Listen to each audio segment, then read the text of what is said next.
Mascots and men wearing high heels. It looks ridiculous, but it was all for a very serious cause. Tonight was the kickoff to the local YMCA's biggest fundraiser, Walk a Mile in Her Shoes. Robert Boyd found out organizers are happy that people aren't tiptoeing around the issue. Well, normally when I walk around in high heels, people look at me like I'm some sort of weirdo. But not today at O'Connor's Brewing, where they're combining baseball, beer, and a very important cause. From grown men to members of the Chesapeake Sheriff's Department to Riptide and Triton. High heels were the preferred footwear at O'Connor's Brewing Thursday. How does it feel wearing high heels? It's terrible. Like, it bruises the balls of your feet, but it makes your calves look real good. I'm 6'6", and I'm wearing 6-foot heels. Fortunately, I have a good foundation around me. They're not uncomfortable? The YWCA of Southampton Road said they were honored to team up with the Norfolk Tides and O'Connor's Brewing to kick off registration for this year's Walk a Mile in Her Shoes, set to take place later this month. Where we get men to wear high heels and walk not even a mile, about a couple blocks in heels to raise awareness for sexual assault. Last year, the YWCA answered more than 9,000 calls on their crisis response hotline and physically met with and helped 432 victims of sexual assault. I do come from a family that's experienced domestic violence, and I think it's way more common than people are willing to really think about or admit. So I think it's really important to bring that to light. The Tide's mascots, as well as starting pitcher Tim Melville, say no heel is too high when it comes to raising awareness. Personally, for me, I actually grew up here in Norfolk, so being able to play for a team that I grew up watching and to help out with the community is, something very close to my heart. The Walk a Mile in Her Heels event is scheduled for April 27th at MacArthur Green. For more information on how to register, go to our website at 13newsnow.com. In Norfolk, Robert Boyd, 13 News Now. New tonight, the so-called Ashanti Alert moves forward. We learned Governor Northam has approved the bill. He will make it official at a bill signing ceremony. The Ashanti Alert will create a new alert program to help in the search for missing adults. It is named after Ashanti Billy, the culinary student who was abducted from Little Creek last year and found murdered in Charlotte, North Carolina. The program will go into effect July 1st. Today, sailors at NAS Oceana look to make a statement about sexual assaults in the military. They did it by going through an obstacle course. The point was to try and show the obstacle victims of these assaults have to overcome. By doing these obstacles, it kind of represents the fact that you have to overcome the obstacles in your way in order to prevent sexual assault. More than 250 sailors did the obstacle course today. Organizers say it's important to change the perception about assaults in the military. They want victims to come forward, report the incidents, and then lean on their peers for support. It's hard. You think that nobody cares, or you think that sometimes think that you did it to yourself, or that you just can't talk to anybody about it. A lot of people end up getting out because of it. According to the Department of Defense, nearly 15,000 service members were assaulted during the fiscal year 2016. Jury selection in Bill Cosby's sexual assault retrial wrapped up today in Pennsylvania. Cosby's first trial ended with a hung jury. After court wrapped up today, Cosby's defense team said they hope the 12 jurors will be fair and impartial. Opening statements are scheduled for Monday. A woman says the famous TV dad and comedian drugged and assaulted her in 2004. Cosby claims the encounter was consensual. In a number of communities, a barbershop is a pillar. One shop in Norfolk is teaming up with a nonprofit to use that power to help local kids. It is their way of closing an achievement gap while providing mentorship and guidance. Chanu Her shows us more.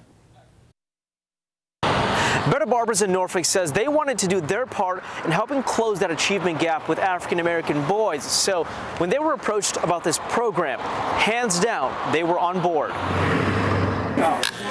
Appreciate that, my brother. His precision, You like your fade ball alike, is for family only. It's actually great, man. I actually feel like I have a big family and well connected. But luckily, everyone who steps foot into Better Barbers in Norfolk instantly becomes family.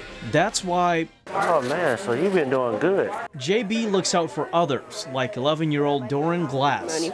I took my cereal bowl down to the kitchen and... Who's reading his Barbara book while he's getting his haircut. I don't have to isolate myself to be able to read like this. I don't have to worry about getting called a bunch of names like nerd. Doran's one of the first kids earning his star at Better Barbers, becoming a razor-sharp reader, a new literacy program launching at the Shop by Clever Communities in Action. After a boy reads 5 books to his barber, he gets a free cut. It's a nonprofit that advocates for cultural representation and creating educational opportunities. Star Armstrong. And how do you feel about seeing characters that look like you? Is the CEO and president. You do have a voice, and you do have people who will support you. I really want to be able to give that to the kids today. Out of care and compassion, Stephen Portis opened this barbershop, keeping fades fresh and minds sharp. I was always told you make time for what's important to you. So that's what I've done. And you know, being an owner of a barbershop, you know, a lot of the times my kids can come with me. People are actually here that like me reading.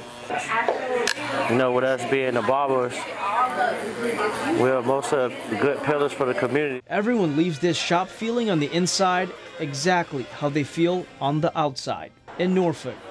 We got a razor-sharp reader. Keep shining, young king. Chanu Hurt, 13 News Now. The nation's top housing officials spent the day in Norfolk talking about public housing. HUD Secretary Ben Carson was here to promote the Federal Opportunity Zone program. It encourages private investment in low-income areas. We've been telling you that Norfolk plans to redevelop 3 of its neighborhoods over the coming decade, including Young Terrace. Residents have told us they are concerned they will be forced out. Today, Carson told us city officials have a plan to make sure people won't lose their homes.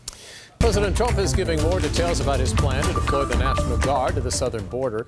Speaking on Air Force One today, the president estimated that he wants between 2,000 and 4,000 National Guard members at the border. President Trump also says his administration is still looking at how much this will cost. But he added he wants to keep the Guard members there until most of the border wall is built.